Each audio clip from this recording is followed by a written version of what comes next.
Hello peasants of YouTube and welcome to another That's Just Joe video. My name's Joe and that's about it.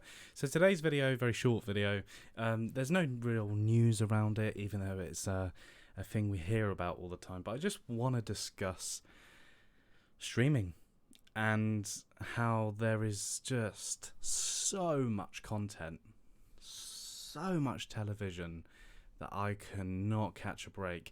The fact I will never ever see everything that's being currently made or due to come out or stuff that's been released in the past kind of blows my mind, because even 10 years ago, maybe a little bit more than that, but 10 years ago we hardly had anything in terms of content, in terms of TV shows and film, and then obviously Netflix came about and changed the game, and here we are in 2022 and there are so many streaming services I can't bear to sign up to every single one.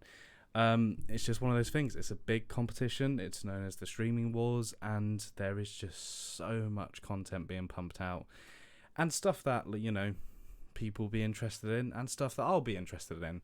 Obviously, I'm more interested in the superhero sci-fi stuff, so I'll probably watch that the most, in terms of what content they make. But it just, I don't know, just something that came over me today where I was just like, I'm not going to be able to watch everything. I'm not going to be able to watch everything. But hey, let's do some numbers. This is the best way to do it. Do some numbers. So looking at this, Netflix now has a total of 223.1 million subscribers around the world. That was recorded on 18th of October this year, which is crazy. That's huge numbers. It really is. I think a huge influx of that is actually because of the Stranger Things TV show, when that came back and did the split part series. A lot of people think that was a marketing strategy in terms of getting people to sign up to Netflix, you know, keeping them longer so they don't get rid of their subscriptions between part 1 and part 2 of Stranger Things 4, but it was actually because they hadn't finished the VFX on time and they didn't have the budget and all that. But yeah, so Netflix has those numbers. Obviously Disney Plus doing well, 221 million, just a little bit under from Netflix, but that's fine. Then you got Prime, Amazon Prime. You know, they've just spent 18 million per episode of the recent Lord of the Rings TV show, which is fucking crazy. They've spent over $1 billion on this new TV show. They had a lot of faith in it. Has it paid off? I don't know. We'll see. The future will tell. We're still in early days, basically. It's just finished recently, but we will see. But they have more than 200 million. And remember, Prime is it's like a multi-subscription thing. You're not just signing up to Prime Video. You're signing up to early delivery, same day delivery stuff. So there's a lot of perks to it, basically. And that's why this and the other two before the main subscriptions I'm signed up to. But one of the subscriptions I'm not actually signed up to is Apple Plus. Now, I did sign up for a very short while because, well, when you have an iPhone, you know, you get constant, oh, you can do a 7-day free trial, and I signed up to Apple Plus, and I didn't use it for a while, and then the TV show Severance came out, which was fantastic, one of the best TV shows of the year, I can say confidently, I really can. But what did I do? As soon as I finished the first season, knew the second season wasn't coming out for a while, I stopped my subscription. Just stopped it. So Apple Plus, yeah, they're doing all right. It may have 40 million. They're saying 40 million. That's not a lot when you think about it. But hey, not everyone owns Apple products and aren't being, you know, consumed to sign up to it really. And the content, again, there's very limited content on Apple Plus, but they're starting to build their library a bit more. And then BritBox, which is completely just out of here. Obviously, this attracts a certain amount of people that are into British television and British productions and everything. It's only got about just over 2 million in terms of subscribers and everything. But, you know, we're not here to talk about numbers and everything. I just wanted to give you an overall of how many people are actually using streaming, and that's the wrong thing, but we'll ignore that. But it's just, there's so much content, and we're never ever going to be able to watch all this stuff in our lifetime now. That's it. There's just so much, but that's the thing, you know. It sounds very nice because they're making content for different audiences and everything that will attract audiences, and it's working to some degree. It's not always working though. But the other thing to take in mind is that they're wasting a lot of money.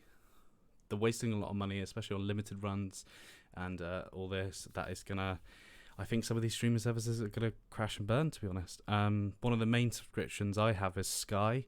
My partner pays for it, but we have Sky Cinema. We have access to Paramount Plus for free because we're with Sky.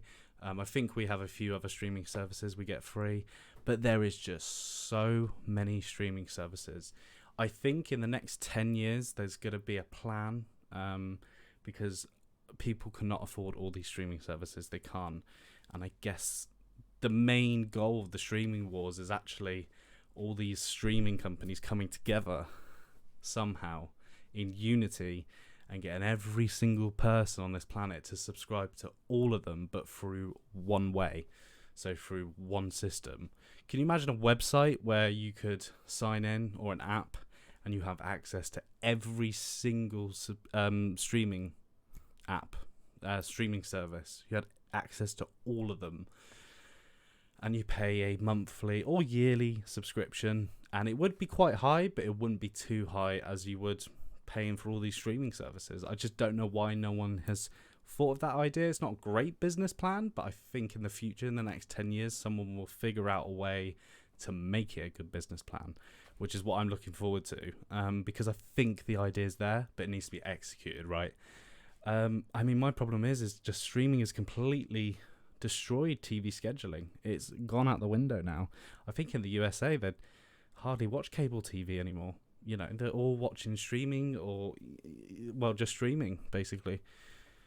And we're the same. I do watch scheduled TV now and again because it's exciting when it happens. You're all watching it at the same time. There's that special thing that's missing now, with all these streaming shows. You're not all watching the exact same frame at the same time.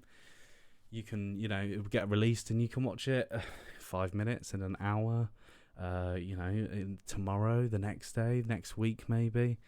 And that's the thing. That's what was so special about TV back in the day, is that when it went on air, it was like a global event. It's like you were all in unison. It was very special. And that's gone. That's gone now.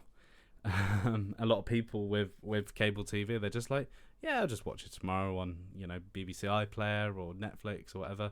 Yeah, who cares, you know, when something's been put on, when something's put on cable TV. So it would be like BBC and that. But my point is that there is just so much content. There is too much content. And there needs to be a better way of doing this. I think they need to slow down the content. They can't. They won't slow down. They'll never slow down. This is the future now, and we all have to take it. And I think Netflix, if anything, is going to be the first one to kind of fade out, because they had the opportunity when they first began to write up contracts with these different production companies like Disney, like, you know, Marvel, Warner Brothers. You know, they had access, but now all these companies are getting their own streaming services. A lot of them I've never heard of. And, you know, taking their content from Netflix after the contract expires and puts it on their streaming service. So Netflix is pretty empty field, but they're lucky that they've done a lot of Netflix films and TV shows, basically, because they got that. But, hey, a lot of people just watch it once and then that's it. So how is Netflix going to survive in the future? But again, that's not the point of this video. The point is I just want to say there's too much. Slow down. I'm tired. This might have been a pointless video, but I'd love to hear your views on streaming TV and cable TV and all that. Just comment below. Please like the video. That really helps me. And also don't forget to subscribe to keep up to date with more geeky news and commentary videos. I'm sure we'll be discussing more about the streaming wars in the future. Take care.